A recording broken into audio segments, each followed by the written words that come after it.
Georges Brassens, Jacques Brel, Léo Ferré. Je crois que c'est la première fois que vous êtes rassemblés autour d'un micro ensemble, il me semble. Jusqu'à maintenant, on vous avait vu deux par deux, mais jamais tous les trois. Oui, vous êtes le seul à avoir réussi ce tour de force. Merci. Pourquoi est-ce que j'ai eu envie de faire cette rencontre, une rencontre au sommet de trois grands chanteurs français quand même? C'est parce que, à mon avis, 69 risque quand même d'être une année Brassens, Brel, Ferré, si on veut respecter l'ordre alphabétique. Parce que Brassens, d'abord, sort d'une maladie qu'il tenaille depuis 2 ans. On le revoit un peu maintenant à la radio, à la télévision. On le réentend. Et je crois aussi il sort son premier livre. Non, il ressort. Il ressort. Il y a 20 ans qu'il est sorti. C'est ça. Mais on m'a tellement enquiquiné que je voulais ressortir alors que je ne l'aime plus du tout, ce livre. En outre, je crois qu'en octobre, vous vous installez pour 3 mois à Bobino. Oui, si tout va bien. Si Esculape me prête vie. Oui. C'est ça. Jacques Brel, d'autre part, parce qu'il est en train d'abattre un préjugé, un moulin de plus, celui de l'impossibilité pour une comédie musicale d'avoir du succès en France, et je crois que l'homme de la Manche est en train de le prouver. Et enfin Léo Ferré, parce qu'il vient de s'installer pour 1 mois à Bobino. Et d'ailleurs, il a tellement de choses à dire et à chanter depuis mai, depuis les bouleversements survenus dans sa vie privée, qu'il assumera lui-même les 2 parties du spectacle. Donc, pour toutes ces raisons, je vous ai rassemblés. Et la première question que j'ai envie de vous poser, c'est si vous êtes conscient du fait que vous représentez tous les trois les trois plus grands poètes, les 3 plus grands auteurs-compositeurs, interprètes de la chanson française. Et ceci depuis des années, et avec le même succès. Si vous permettez, moi je vais vous dire quelque chose. Moi je suis Léo conscient. Ferré, oui. Moi personnellement aussi, aujourd'hui je suis conscient d'être avec 2 de mes confrères. D'abord, j'ai dit confrères, oui. Anthony Talent, et puis d'être je crois que ça commence aujourd'hui, et puis j'ai des idées derrière la tête d'être avec 2 copains. Et ça, il y a longtemps que je le veux. Voilà. C'est l'époque où on dit qu'est-ce que c'est pour vous la chanson, qu'est-ce que c'est pour vous la bretelle, n'est-ce pas? On s'en fout. Oui, bien sûr. L'important, je crois que c'est un peu d'amour qu'on peut distribuer ou recevoir comme ça, de temps en temps, comme ça, au hasard même d'un micro, et ça c'est important. Maintenant que nous fassions des chansons depuis 20 ans, tous les 3, et qu'on ait travaillé beaucoup, qu'on ait, comme on dit chez moi, zugumé sur le métier longtemps, et que se soit emmerdé longtemps aussi pour faire ce métier, et si aujourd'hui, on peut chanter tranquillement dans une salle sans avoir ni les flics ni les gens qui viennent siffler, ou même s'ils viennent siffler, d'ailleurs ça devient un honneur pour nous, et bien ça n'est que justice, et puis on n'a pas besoin de casser les vides pour le dire, vous comprenez. Et vous êtes quand même tous les 3 dans la collection les poètes d'aujourd'hui, c'est un fait, vous ne pouvez pas le nier. Oui, mais enfin ça, on n'est pas les seuls. Oui. Et puis enfin ça veut pas dire grand chose, vous savez, cette façon de compartimenter. Je sais, bien sûr. Vous ne vous prenez pas pour un poète alors, Georges Brassens? Pas tellement, non. Non. J'écris mes chansons, on a déclaré que j'étais un poète, moi je fais des chansons. Je ne sais pas si je suis poète, il est possible que je le sois un petit peu, mais enfin, peu m'importe, je chante. Je mélange des paroles et de la musique et puis je les chante, c'est pas tout à fait pareil quand même. Mais Jacques Brel a une idée, je crois, là-dessus aussi. Lui aussi se défend d'être un poète. Oui, moi je suis chansonnier. Vous avez dit que vous étiez un petit artisan de la chanson. Je suis un artisan de la chanson. C'est ça. Les gens qui se disent poètes, ce sont des gens qui ne le sont pas tellement, au fond. Les gens qui sont honorés quand on dit qu'ils sont poètes, ce sont les poètes du dimanche, les poètes qui ont des plaquettes éditées à compte d'auteur, vous comprenez. Maintenant, moi je suis... Il y a des poètes très emmerdants d'ailleurs. Oui, très emmerdants, oui. Alors, cela dit, un poète, si on me dit que je suis poète, ben je veux bien, comme si on me disait que j'étais, je sais pas, un cordonnier qui fait de bonnes chaussures, un artisan, et je rejoins le point de vue de Jacques Brel, oui. Ben oui, pourquoi il n'y a pas... Vous n'avez pas de carte de visite avec poète dessus. Non. Il y en a. La chanson, malgré tout, alors, si vous êtes pas poète, vous êtes artisan ou vous êtes chansonnier, la chanson, c'est quand même un art ou un art majeur, un art mineur, qu'est-ce que c'est? Non, parce que Brassens a dit une chose vraie, elle a dit, moi, je mélange des paroles et de la musique, c'est ça. Et voilà ce que je fais. Et c'est ça le seul problème. Oui, la chanson, c'est des paroles et de la musique mélangée et chantée. Et chanter. Chanter, oui. Ce sont des chansons. Voilà. C'est tout à fait différent de ce qu'on appelle couramment la poésie. Oui. La poésie est quand même faite pour être lue ou pour être dite. La chanson, c'est très différent. Oui, on ne peut quand même pas tout à fait, bien que par exemple des types comme Ferré le fassent, mettre par exemple Baudelaire en musique, mais il est quand même assez difficile de faire d'utiliser la chanson comme les poètes, hein, les poètes qui nous ont précédés, utiliser le vers, vous voyez, parce que quand on écrit pour l'oreille, on est quand même obligé de choisir un petit peu, d'employer un vocabulaire un peu différent, des mots qui accrochent l'oreille plus vite. Oui. Alors que le lecteur a la possibilité de revenir en arrière, on me dirait avec le disque, on a aussi la possibilité de revenir en arrière, mais enfin, on amuse Le moins. disque est un sous-produit de la chanson. Oui. Faut pas Oui. c'est vrai. Oui, mais enfin, quand vous faites une chanson, les gens l'entendent en vitesse. Oui, comme ça. Tandis qu'un... Oui, mais alors, alors le disque, sans le vouloir. Si, comme le dit Jacques Brel, le disque est un sous-produit, à ce moment-là, la chanson ne se conçoit qu'à la scène. Non, elle n'est pas écrite pour être... elle est écrite pour être chantée, elle n'est pas écrite en fonction d'un disque qui passe. Oui, mais pour que les gens l'écoutent, puissent l'avoir, Ben oui, alors puissent ça, l'entendre. Oui, alors. Non, c'est exactement comme si vous Ferré, oui. dire, je le comprends très bien, moi je suis de ton avis, c'est exactement si vous êtes de bons chocolats, Oui. des chocolats extraordinaires, hors commerce, et puis que vous les gardez chez vous. À partir du moment où vous mettez dans un paquet, eh bien, vous les mettez dans le commerce, à ce moment-là, ça vous intéresse plus. Moi, si je fais des bons chocolats, que les autres les mangent, je m'en fous, vous comprenez? Et alors, à ce moment-là, le paquet, c'est le disque. Oui. Ben, le disque, c'est un peu la mort de la musique. J'aime bien qu'il dise ça parce qu'il est un peu de mon avis. Autrefois, on chantait quand un type faisait une chanson et qu'elle plaisait, les gens se la chantaient, se la passaient, se la prenaient. Oui. Aujourd'hui, c'est un peu différent. Le public est devenu plus passif. Absolument, Autrefois, ils participent, ils avaient des cahiers de chansons. Il y a des gens qui reçoivent d'abord la musique ou d'abord les paroles. Bon, les gens les plus intelligents reçoivent d'abord les paroles. Les gens les plus sensibles et peut-être les moins intelligents, ce qui est possible aussi, reçoivent d'abord la musique, ils écoutent les paroles après. Alors ce qui fait que ça fait connaître, et j'ai fait connaître Baudelaire à des gens qui savaient pas qui était Baudelaire, vous comprenez ça. Autrefois, quand un type écrivait une chanson, les gens la reproduisaient. Et maintenant, c'est nous qui nous reproduisons. Et c'est ça l'ennui, c'est que ça faisait chaîne avant. Enfin, je dis avant le micro-sillon, en fait. N'est-ce pas? Le plus grand inventeur de la chanson, c'est cet Anglais qui a trouvé le principe du micro-sillon pendant la guerre. Mais en alors, fait. Ça part dans des couveuses, et puis ça part. Alors qu'autrefois, c'était des gens qui ils recevaient un œuf, et ils essayaient de faire le même œuf chez eux, comme ça, le dimanche, avec un piano. C'était charmant, ça. Alors vous leur donnez l'œuf. Ah ben oui, il faut que quelqu'un donne l'œuf, ça, bien sûr. Non, Oui, mais ça rejoint à ce que je vais dire maintenant, parce que, est-ce que quand vous disiez tout à l'heure, on est poète, on est artisan, tout ça. Non, vous savez ce qu'on est tous les trois?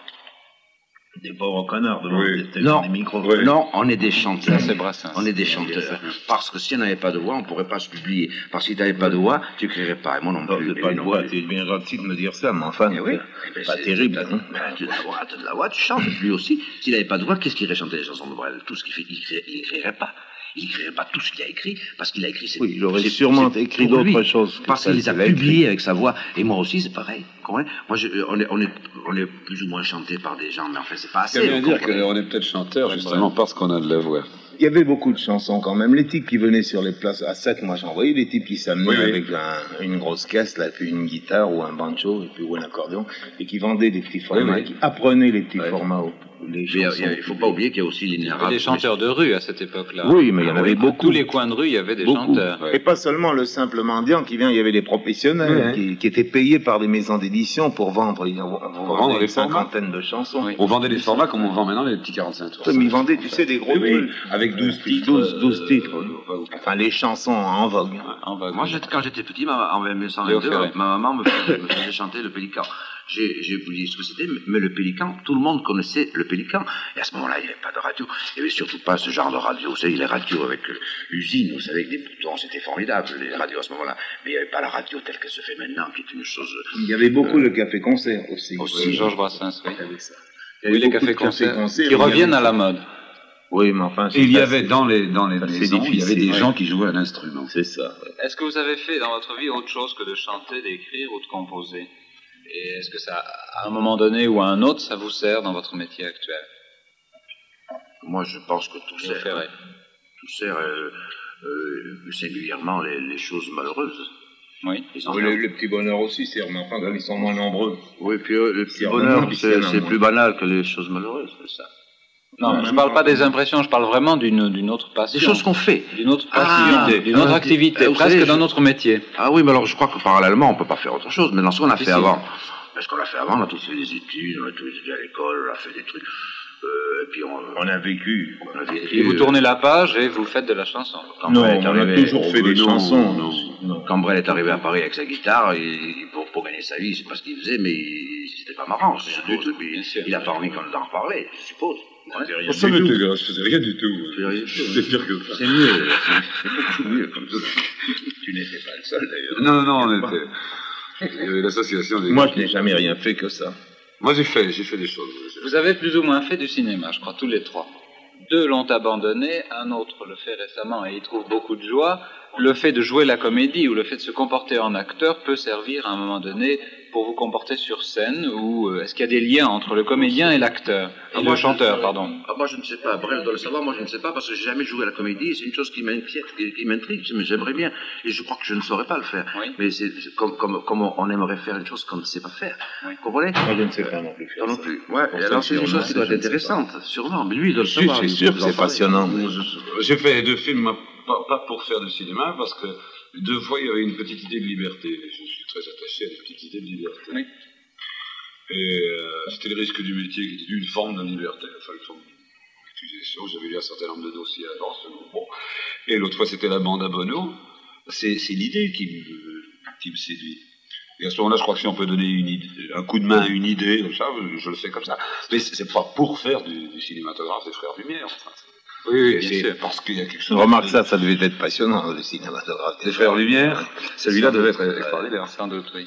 Oui. Parce que tu veux dire que quand tu tiens ton rôle, au moment où tu es sorti, tu rapportes la réplique ou les répliques, tu es aussi seul que quand tu es dans une salle, tout seul, avec un projecteur, à chanter tes chansons pendant 2 heures. Oui. Tu es aussi seul. Oui. Ça, c'est nouveau, c'est pour moi, parce que ça, je ne me rends pas compte. Un type qui me dit qu'il n'est pas seul dans la vie, c'est qu'il est plus belge que moi, quoi. Mais vous êtes une personnalité publique, justement, parce que vous avez du talent. Oui, ça n'implique pas que je dois quand même tout dire. Bien sûr que non. Bien sûr que non. Bien sûr que non. Quand même des droits, quoi. Les droits qu'on ne peut pas contester aux autres, pourquoi nous les contesterait-on? Oui, exactement. Là, je vous arrête tout de suite parce que vous êtes une personnalité publique. Et c'est ça, vous savez, c'est ça qui nous gêne. Parce que donc, moi, je trouve que c'est très bien de le refuser. Brel et Georges et moi, ça c'est sûr. Avec ce que l'on fait, il n'y a pas de problème. On ne peut pas ne pas souffrir de ça. Nous sommes des gens, des hommes publics. Bon, moi je vais vous raconter une histoire. Eh bien, vous ne me coupez pas, parce que c'est bon.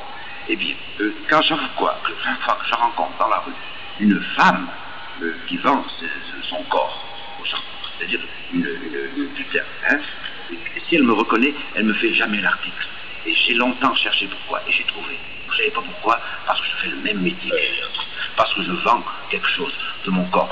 Quand on est sous les projecteurs, les gens payent, ils vont ils achètent un billet, ils viennent vous voir. Ils viennent voir et ils attendent, ou vous leur plaisiez, ou vous cassiez la gueule. De toute façon, ils attendent quelque chose. Mais ils attendent vous, avec votre corps, avec votre chose. Et vous vendez quoi? Votre voix. Hein? Et bien, entre le dessous et le dessus, il n'y a pas tellement de différence. Voilà pourquoi les putains ne me font pas l'article quand elles me reconnaissent. Je suis sûr que c'est pour eux la même chose. Partagez cette opinion. On ne va pas traîner souvent dans les endroits où se trouvent les dames dont tu parles. Non. De toute façon, en gros, elles sont aussi artistes que nous et nous sommes aussi putains qu'elles.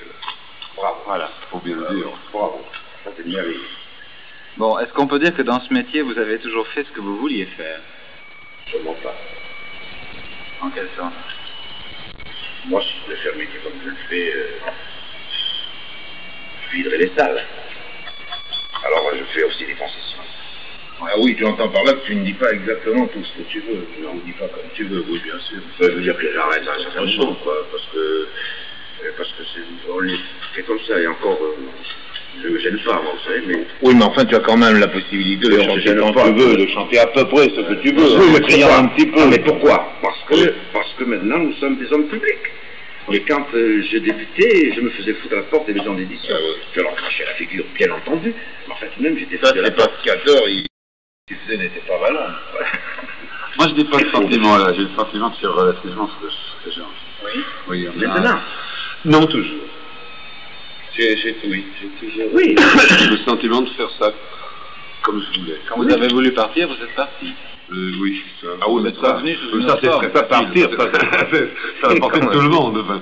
Oui. Mais En gros, je dis pas que j'ai été heureux tout le temps, hein, ça n'a rien à voir. Je crois que c'est notre Je cas n'ai pas aussi, été, je veux dire mais que- je l'ai fait à peu près comme j'ai voulu. Enfin, Seulement, c'était plus Je difficile. pense quand même qu'on est parmi ceux qui nous trois, nous sommes parmi ceux qui peuvent faire à peu près ce qu'ils veulent. Oui. Vous êtes enfin ceux qu'ils veulent. oui. Évidemment.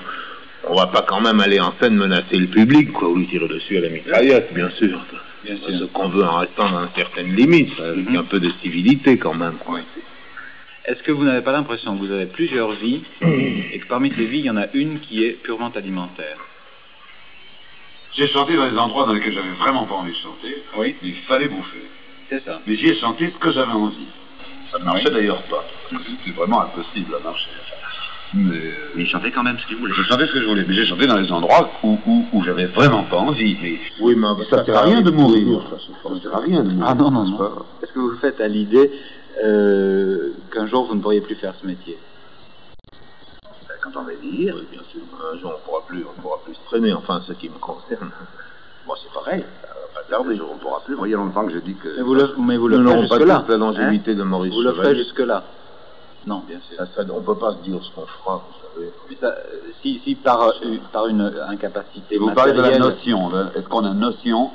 Est-ce qu'on sait qu'un jour ça va s'arrêter? C'est ça que vous voulez dire? Non, pas seulement. Si un jour ça s'arrêtait, qu'est-ce que ça vous ferait? Si un jour ça Bon, s'arrêtait non, par c'est- une incapacité physique Vous ou savez, l'homme s'adapte matérielle, très vite. Vous savez, l'homme s'adapte Ouais. très vite. Moi, j'ai vous vous adapteriez. Vous savez, on n'a pas le choix d'ailleurs. Mais l'homme Oui. s'adapte toujours très vite à toutes les situations. Moi, je ne sais pas comment sont Jacques et Georges, mais moi, j'ai un problème qui est le même depuis des années. Chaque fois que je dois faire des chansons, je fais des chansons parce que j'en ai besoin pour mon tour de chant. Alors, je les fais vite. Puis après, je suis paresseux, j'attends et tout ça. J'en fais des chansons, je me dis, est-ce que je vais savoir en faire? Oui, chaque fois qu'on écrit une, vous dites c'est la dernière. Voilà. Vous dites non, c'est la dernière. Hein? Non, mais t'as le sentiment que tu sais pas, que Oui, oui, tu oui. sais plus les faire. Ah, moi, chaque fois que je m'y remets, je ne sais plus les faire. Et moi, je ne sais plus vraiment les faire. Oui, mais moi non plus, mais parce que J'ai oublié comment on fait. Mais moi aussi, mais ça se reprend très vite. Oui, oui. Et si vous deviez ne plus chanter et être obligé de faire un autre métier, que choisiriez-vous? Là, vous savez, on choisirait la retraite, non? À l'âge que j'ai, moi, c'est le seul métier que je sois capable de choisir. J'ai envie de demander à Léo Ferré s'il n'aurait pas envie d'imprimer. Oh oui, alors ça c'est une facilité parce que moi j'aime beaucoup ça. Au comprenez, on a tous une contrebasse. C'est ça, Moi, j'ai une justement. contrebasse parce que c'est tellement grand le violon. Moi j'aime beaucoup ça. Alors, je suis pas un manuel, alors j'aime bien faire des choses avec mes mains, c'est facile. Voilà, j'ai acheté une machine qui coûte cher, puis ça marche tout seul. Et alors, Le mieux, ce serait pour nous d'aller chanter dans les rues. Tu vois, comme on le faisait avant. Enfin, Oui, nous, mon on frère. le faisait les deux. ça marcherait, alors là, c'est ça. Oui, évidemment. Est-ce que je peux vous demander ce que vous avez fait de votre premier cachet? On a bouffé, je crois. Oui. Je crois qu'on a bouffé. Je ne sais pas ce que vous appelez par cachet. Vous entendez Premier par cachet, votre hein, premier. c'est pas eux, hein, ceux qui les concernent. Premier- Moi, je le sais. Moi aussi, je le sais. Il n'était pas gros, notre cachet. Alors, moi, il était gros. Non, mais ça, je le sais pas. Tandis que Brel, je le sais. Il a dû passer au travaux d'eux, quoi. Léo pas Ferré, du tout. lui, semble avoir des griefs malgré tout. Des Non, parce que griefs moi, ou, pendant 4 mois, j'ai chanté pour rien. Ah, mais ça, vous... Pour rien, alors ça, c'était moche. Et il y a des types qui vendaient des verres, ils gagnaient de l'argent. Oui. Alors ça, c'était pas bien, quoi. Il aurait pu me payer une chambre. Dans l'hôtel, il avait un hôtel. c'était mal tombé. Ah, mais on tombe souvent mal, là, quand on débute. Oui, au début. Mais alors le succès que vous avez connu par la suite, l'argent que vous avez gagné grâce à lui, ont-ils modifié vos rapports avec les gens d'une façon générale? L'argent, qu'est-ce que ça donne? Ça donne l'indépendance absolue. Oui. Eh bien, c'est important. Ça coûte cher, l'indépendance. Vous comprenez? Oui. Et je crois que c'est ça. Maintenant, le trop d'argent, je crois que tous les trois, on s'en fout, quoi. Hein? Vraiment, d'avoir de l'argent à la banque, moi, j'ai pas de l'argent à la banque, j'ai pas de l'argent dans le côté, dans la Madeleine. Je sais pas ce que c'est, la Madeleine. Vous ne thésaurisez pas. Ah non, je ne peux pas supporter, je peux pas supporter. Je reviens à un point tout à l'heure qu'on n'a peut-être pas suffisamment développé, c'est la... Très emmerdant cette histoire d'argent parce qu'il y a beaucoup de types qui se lancent dans la chanson pour ça. Nous, Uniquement pour on ça, était oui, très oui. contents de C'est gagner ça, notre vie avec oui. nos petites chansonnettes. C'est une affaire entendue, Et mais moi, on tous n'a les pas fait ça dans cette intention. On a fait ça parce que ça nous plaisait. Ça nous rapporterait rien qu'on le ferait quand même. Vous savez, on vendrait pas des sardines à l'huile. Je sais pas si Oui, ça oui. rapporte d'ailleurs. On vendrait pas des sardines à l'huile si ça rapportait plus que de faire des chansons. Si on était payé comme un fonctionnaire pour faire ce qu'on fait, on continuerait à le faire quand même. Je pense oui, moi, ça qu'on aime m'intéresse ça. pas du tout. Oui. Moi, je préfère être payé comme un fonctionnaire, non pas parce que c'est un merveilleux d'être fonctionnaire. Oui, mais enfin, c'est ce côté-là. On n'a pas fait ça pour ça. Et depuis quelques années, justement, on n'entend parler que de cachets mirifiques, tout ça. Et ça, il y a des tas de types qui se lancent dans cette aventure et qui se cachent les dents. Pas qu'ils en soient une aventure financière, en fait. Oui. Avez-vous la hantise de devenir de vieux chanteurs? En ce qui nous concerne, avec Ferré, l'autre est plus jeune que nous, là, mais on approche de la cinquantaine, quoi, tranquillement. Oui. Alors, 50 ans pour un type de vie, même pour vous, c'est un vieux, quoi. Il faut dire les choses telles qu'elles sont. C'est le problème. Je voulais ça. Ne vous inquiétez pas, on s'en aperçoit pas tellement. C'est ce que je pense, oui, bien sûr. Non. Toute fin est pénible. Tout ce qui finit est triste. C'est rare que les choses finissent quand même bien. C'est toujours triste, quoi, de vieillir, bien sûr, et puis de plus faire ce qu'on aimait faire, ce qu'on savait faire. Vieillir, c'est triste. C'est triste de prendre la retraite, oui, dans une certaine mesure, oui, c'est triste. Et est-ce que tout de suite après, on débouche sur l'étape de la mort, et est-ce que là, il y a une angoisse ou une hantise? Vous me poserez cette question dans quelques années, je ne suis pas encore là, du moins je l'espère. Angoisse, moins de... Non, c'est pas un problème. Non. La mort, vous la moquez tout le temps, d'ailleurs, dans vos chansons. Oui. Non, ça je l'ai accepté. En acceptant de vivre, j'ai accepté de mourir aussi. Les gens qui écrivent, comme nous, sont naturellement obsédés et pensent à la mort. À la mort, on y pense tous les jours. C'est un de nos sujets favoris, forcément. On est obligé d'y penser. La chanson, il n'y a pas 36 sujets, vous savez. La dernière chanson de Georges sur la mort avant justement, mais c'est pas triste. Non, c'est jamais triste. Je signale que jamais triste d'être enterré sur la plage de Sète. C'est complètement égal. J'ai fait ça pour m'amuser, quoi, pour aller au bain de mer. Vous voudriez être enterré où ailleurs, alors n'importe où. Ça m'est complètement égal. Si j'en avais le courage, même, je demanderais d'être incinéré. Ou alors de donner mon corps à l'institut. Pourquoi c'est une question de courage? Je sais pas, mais non, il faut le faire, quoi. Et Brel aussi, il est pas obsédé, mais il pense à la mort tout le temps. Mais ça n'est pas douloureux, enfin, pas du tout. Et puis dès qu'on écrit quelque chose, ça on est obligé de rencontrer la mort. Il vient de le dire très bien, parce qu'il vient de dire, quand on écrit, on est obligé de rencontrer la mort. C'est très beau ce qu'il a dit. Brassens dit et écrit de belles choses, alors. En tout cas, c'est beau ce qu'il a dit, ça veut dire que... Est-ce que vous avez le sentiment d'être devenus des adultes? Aïe. Moi, non. Ah, moi non plus. Je réponds pour les on est tous un peu demeurés. Et heureusement. D'ailleurs, pour faire ça, il faut être ou une femme ou un enfant. Voilà, il a raison. Écoutez, pour devenir adulte, il faut quand même faire son service militaire. Il faut se marier après. Il faut avoir des enfants. On me dirait qu'il y en a parmi nous. Moi, j'ai fait mon service militaire. Il faut embrasser une carrière, il faut la suivre, il faut monter en grade, il faut prendre... C'est comme ça qu'on devient adulte. Mais nous autres, nous avons quand même mené une espèce de vie en marge de la vie normale, voyez, un peu en dehors de la vie réelle. On ne peut pas devenir adulte parce qu'on n'a pas de... Parce que vous n'avez pas voulu finalement vous adapter au système traditionnel. On n'a pas voulu, c'était notre caractère de ne pas s'y adapter, voilà tout. On ne l'a pas fait exprès. Il n'y a pas de vantardise quand on dit qu'on est solitaire ou quand on dit qu'on est...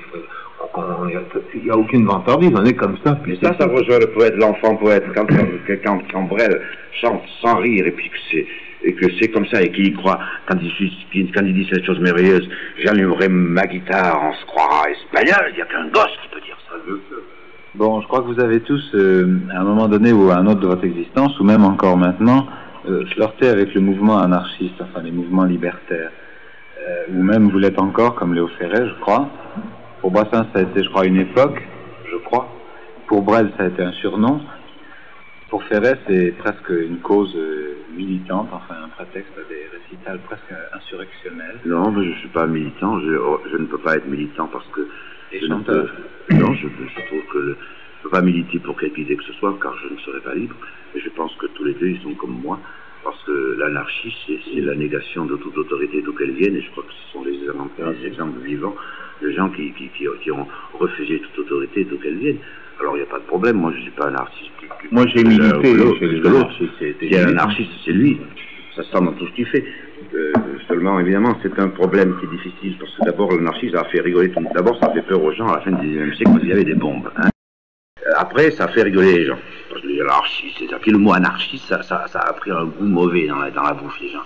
Et puis, depuis quelques mois, enfin, singulièrement depuis le mois de mai, c'est idiot de dire ça, mais c'est vrai, ça existe depuis le mois de mai, les choses sont remises en place, et puis je vous assure que les gens, vous dites, comme prononcer le mot anarchie ou anarchisme, même en scène, ils rigolent plus. Ils rigolent plus, puis et la plupart des gens sont d'accord, et puis ils veulent savoir ce que c'est. Et c'est difficile à expliquer, les anarchistes eux-mêmes ont du mal à l'expliquer. Moi, quand j'étais au mouvement anarchiste, j'y suis resté 2-3 ans. J'ai d'ailleurs jamais rompu avec, mais enfin, je ne militais plus comme avant. C'était libertaire à une époque, là, en 45, 46, 47. Chacun avait de l'anarchie une idée tout à fait personnelle. C'est ce qui d'ailleurs est exaltant dans l'anarchie. C'est que il n'y a pas quand même un véritable dogme. Voilà. C'est au départ un refus. C'est une morale, c'est une façon de concevoir la vie. C'est difficile à expliquer, je n'en serais pas. Il y a une priorité de l'individu. Oui, ça bien sûr. Voilà, et puis je crois que c'était une morale du refus. Une morale du refus, car s'il n'y avait pas eu quelques énergumènes au long des millénaires qui n'avaient pas dit non à un certain moment, nous serions encore dans les arbres.